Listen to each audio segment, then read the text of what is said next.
Hello friend, मैं Rakesh Roshan learn tech to tech channel से। और ये मेरा data handling using pandas part 2 का फर्स्ट वीडियो है जो कि मैं CUET एग्जाम के लिए बना रहा हूँ। और इसमें जो टॉपिक मैं देखने वाला हूँ वो है डिस्क्रिप्टिव स्टैटिस्टिक्स।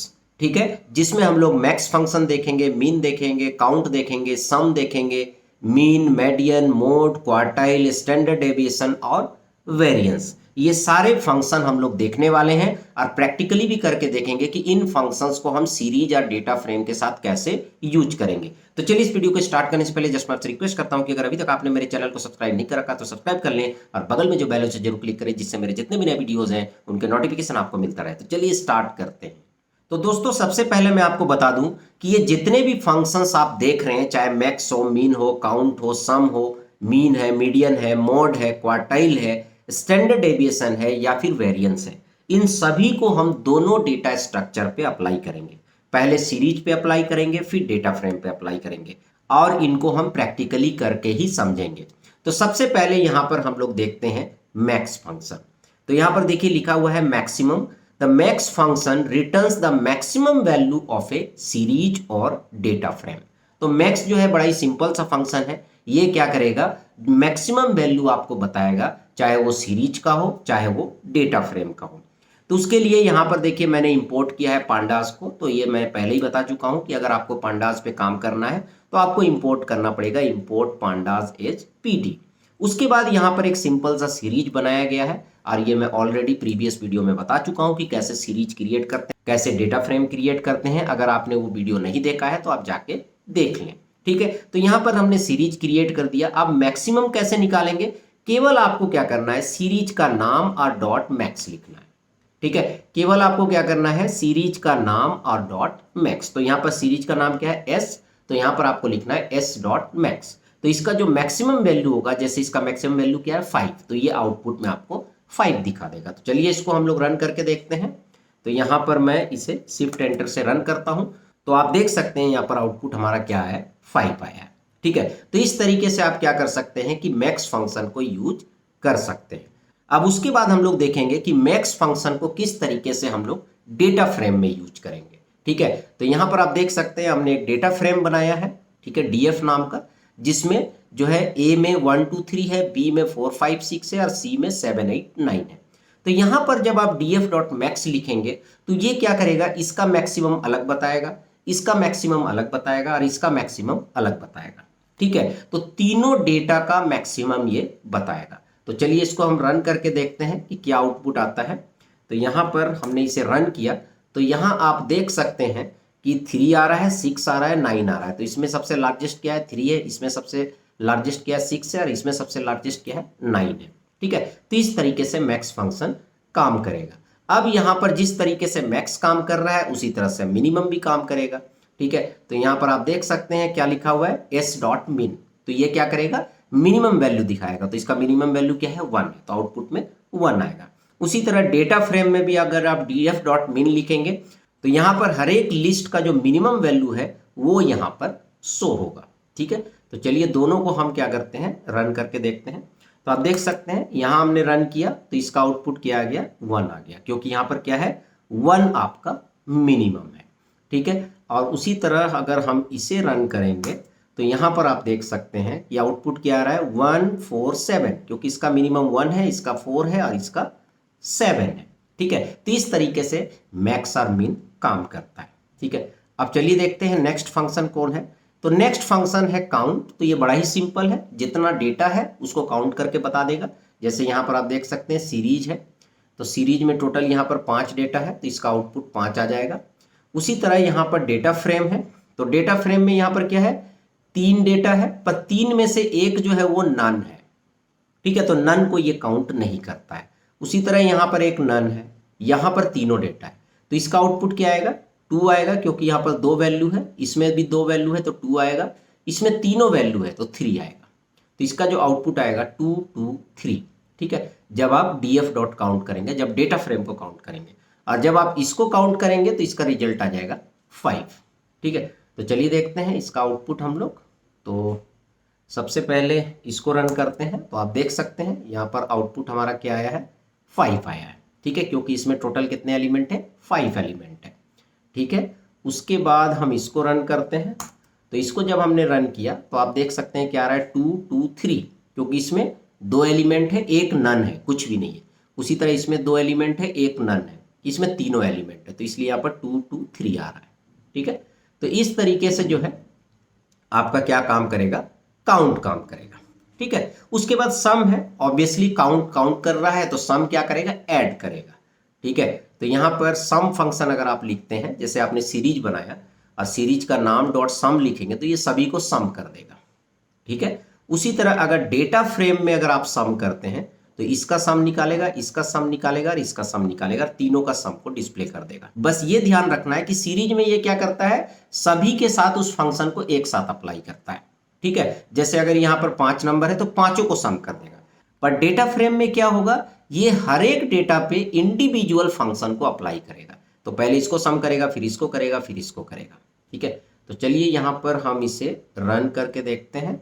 तो आप देख सकते हैं यहाँ पर 15 आ रहा है। उसी तरह इसको अगर हम रन करेंगे तो यहाँ पर क्या आ रहा है, 6 5 24। तो इसका एडिशन 6 होता है, इसका एडिशन 15 होता है और इसका एडिशन 24 होता है।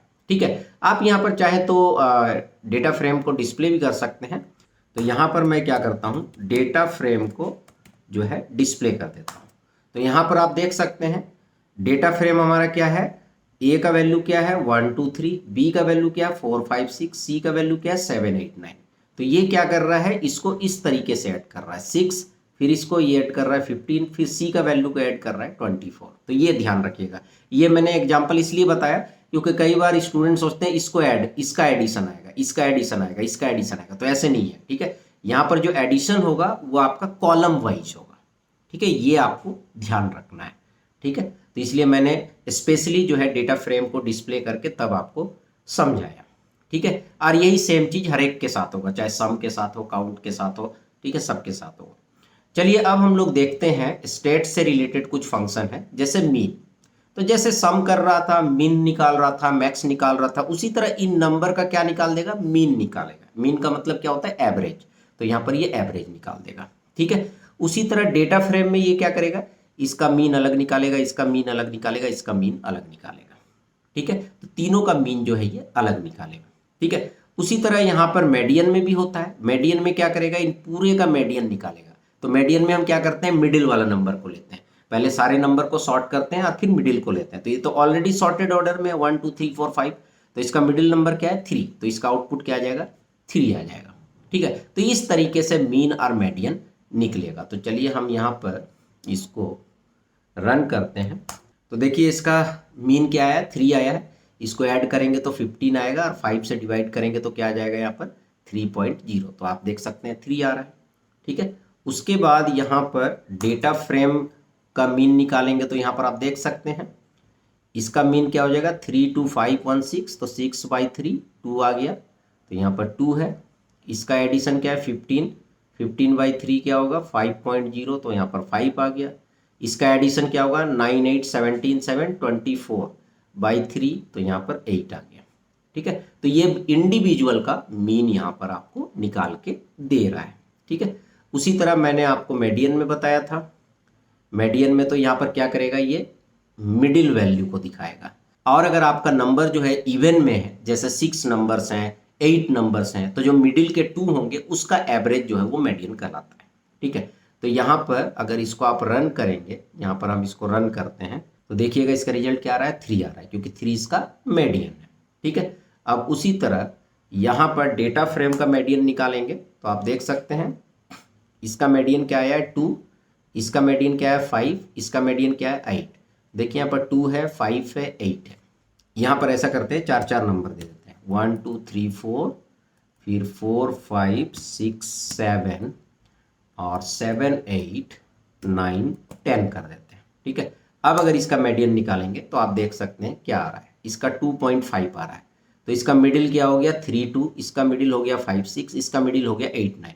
तो इन 3 2 का एवरेज निकालेंगे तो 2.5, 5 6 का एवरेज निकालेंगे तो 5.5, 8 9 का एवरेज निकालेंगे तो 8.5। तो इस तरीके से ये मीडियन डिस्प्ले करेगा। ठीक है, अब हम लोग मोड में जाते हैं। तो मोड में क्या होता है, जो नंबर बार बार रिपीट हो रहा है, जो सबसे ज़्यादा रिपीट हो रहा है वही हमारा मोड होता है। तो यही कंसेप्ट है। तो यहाँ पर देखिए 1 2 3 4 4 5, तो 4 कितने बार आ रहा है? 2 बार आ रहा है, और बाकी सारे एलिमेंट एक एक बार आ रहे हैं, तो इसका मतलब 4 जो है इसका मोड होगा। उसी तरह यहाँ पर देखिए 2 जो है 2 बार आ रहा है, तो इसका मोड 2 होगा। यहाँ 5 2 बार आ रहा है, तो इसका मोड 5 होगा। यहाँ पर 9 2 बार आ रहा है, तो इसका मोड क्या होगा? 9। मतलब जो नंबर्स हैं उसमें जो नंबर सबसे ज़्यादा बार रिपीट हो रहा है उसको हम मोड बोलते हैं। ठीक है, तो चलिए इसको रन करके देखते हैं।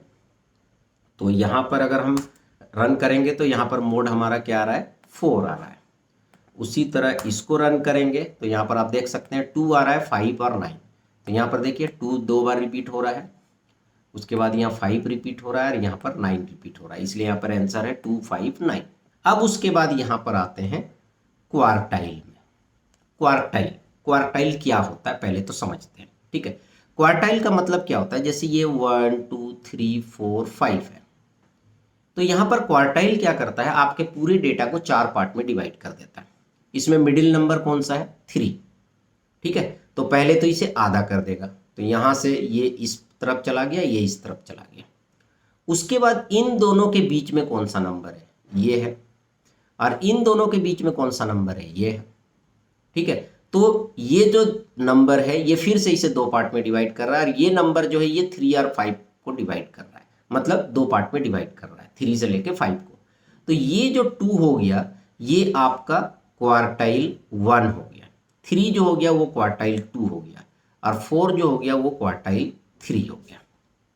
ठीक है, अब इसी को न्यूमेरिकली क्या बोलते हैं? इसको बोलते हैं 0.25, मिडिल वाले को बोलते हैं 0.5, और लास्ट यहाँ पर जो Q3 है इसको बोलते हैं 0.75। तो यहाँ पर 0.25 में क्या आ गया? 2 आ गया। 0.5 में क्या आएगा? 3 आएगा। 0.75 में क्या आएगा? 4 आएगा। तो इसका आंसर होगा 2 3 4। तो इस तरीके से क्वार्टाइल निकाला जाता है। यहाँ पर अभी हम लोग एक एग्जाम्पल और लेंगे।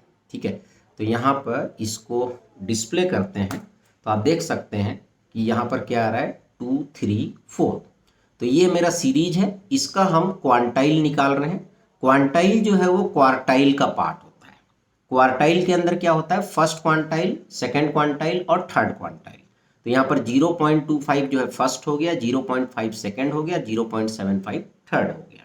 तो इस तरीके से 2 3 4 यहाँ पर दिखाएगा। तो यहाँ पर मैं क्या करता हूँ, कुछ और नंबर ले लेता हूँ, जैसे 6 7 8 और 9। अब देखते हैं कि क्या आउटपुट आता है अगर हमने क्वांटाइल लिखा है 0.25, 0.5 और 0.75 लिखा है। तो अब हमारा जो आउटपुट आ रहा है वो आ रहा है 3 5 7। तो कैसे आ रहा है? यहाँ पर टोटल 9 एलिमेंट है, तो मिडिल क्या है? 5 है, तो ये तो क्या हो गया? Q2। ठीक है, मतलब 0.5।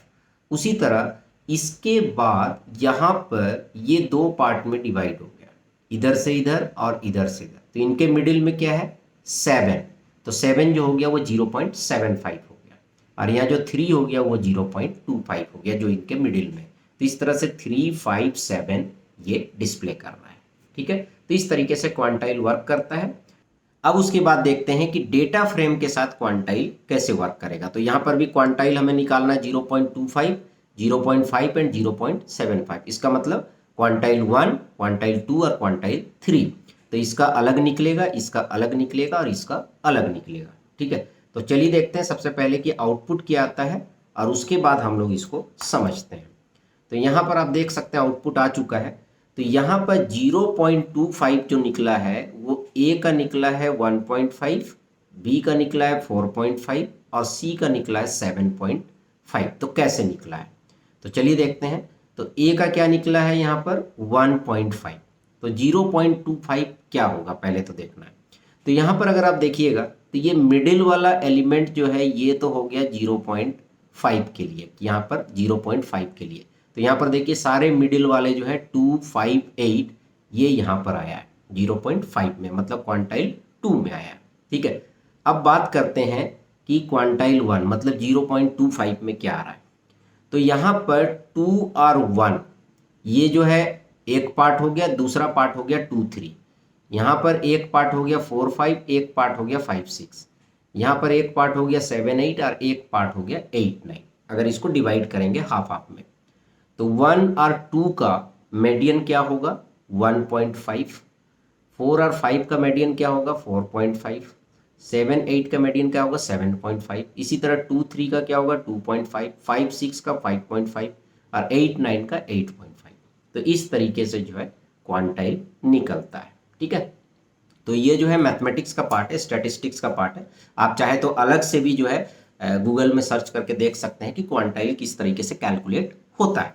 तो यहाँ पर पांडास तो आपको डायरेक्टली क्वांटाइल निकाल के दे देगा, यहाँ पर आपको कोई कैलकुलेशन करने की जरूरत नहीं है।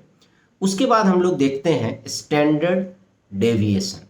ठीक है, तो यहाँ पर स्टैंडर्ड डेविएशन के लिए आपको कुछ नहीं करना है, केवल यहाँ पर एक फंक्शन यूज करना है एसटीडी। तो यहाँ पर ये आपका सीरीज है, आप लिखेंगे सीरीज का नाम डॉट एसटीडी, तो ये इसका स्टैंडर्ड डेविएशन निकाल देगा। उसी तरह आप डेटा फ्रेम लेंगे और डेटा फ्रेम का नाम डॉट एसटीडी लिखेंगे, तो ये क्या करेगा इसका सभी का अलग अलग स्टैंडर्ड डेविएशन निकाल देगा। उसी तरह आप देखेंगे वेरिएंस में, तो वेरिएंस के लिए फंक्शन का नाम है VAR, तो आपको सीरीज का नाम लिखना है डॉट VAR, तो ये सीरीज का वेरिएंस निकाल देगा। उसी तरह यहाँ पर अगर आपको डेटा फ्रेम का वेरिएंस निकालना है तो आपको डेटा फ्रेम का नाम डॉट VAR लिखेंगे, तो यहाँ पर डेटा फ्रेम का ये वेरिएंस निकालेगा, पर डेटा फ्रेम में इन सब का अलग अलग वेरिएंस निकालेगा। तो चलिए सभी का आउटपुट हम लोग देखते हैं यहाँ पर, तो मैं ऐसे हटा देता हूँ। तो यहाँ पर हम लोग सबसे पहले सीरीज का स्टैंडर्ड डेविएशन देखते हैं, तो आप देख सकते हैं यहाँ पर सीरीज का स्टैंडर्ड डेविएशन निकल चुका है। ठीक है, उसके बाद हम लोग यहाँ पर डेटा फ्रेम का स्टैंडर्ड डेविएशन देखेंगे, तो मैं यहाँ पर इसे रन किया तो आप देख सकते हैं यहाँ पर इसका स्टैंडर्ड डेविएशन 1 आ गया, इसका 1 आ गया और इसका यहाँ पर 1 आ गया। ठीक है, तो इस तरीके से जो है स्टैंडर्ड डेविएशन डेटा फ्रेम का भी ये दिखा रहा है। अब हम लोग वेरिएंस में चलते हैं, तो ये आप देख सकते हैं वेरिएंस है, तो वेरिएंस भी देख लेते हैं। तो यहाँ पर मैंने एंटर किया तो आप देख सकते हैं ये वेरिएंस दिखा रहा है। ठीक है, ये मैथमेटिक्स का पार्ट है। ठीक है, वेरिएंस कैसे निकलता है, स्टैंडर्ड डेविएशन कैसे निकलता है, ये आपको ऑलरेडी पता होगा। ठीक है, उसके बाद यहाँ पर डेटा फ्रेम का वेरिएंस निकालना है, तो आप यहाँ पर देख सकते हैं डेटा फ्रेम का वेरिएंस आ रहा है, इसका वेरिएंस 1 है, इसका वेरिएंस 1 है और इसका वेरिएंस भी 1 है। यहाँ पर कुछ भी आप नंबर देंगे उसका ये वेरिएंस निकाल देगा। सपोज दैट यहाँ पर हमने सिंपल नंबर लिया है जिससे आप कैलकुलेट भी करेंगे तो आराम से वेरिएंस निकाल सकते हैं। जैसे मैं यहाँ पर 7 ले लेता हूँ, 12 ले लेता हूँ और 30। उसी तरह यहाँ पर मैं 24 ले लेता हूँ, 15 ले लेता हूँ और 16 ले लेता हूँ, और यहाँ पर मैं ले लेता हूँ 70 और यहाँ पर मैं ले लेता हूँ 18 और यहाँ पर मैं ले लेता हूँ 19। ठीक है, तो अब अगर हम इसे रन करेंगे तो यहाँ पर आप देख सकते हैं कि इसका वेरिएंस निकल चुका है। ठीक है, तो इस तरह से आप क्या कर सकते हैं, जो भी नंबर देंगे उसका ये वेरिएंस निकाल लेगा।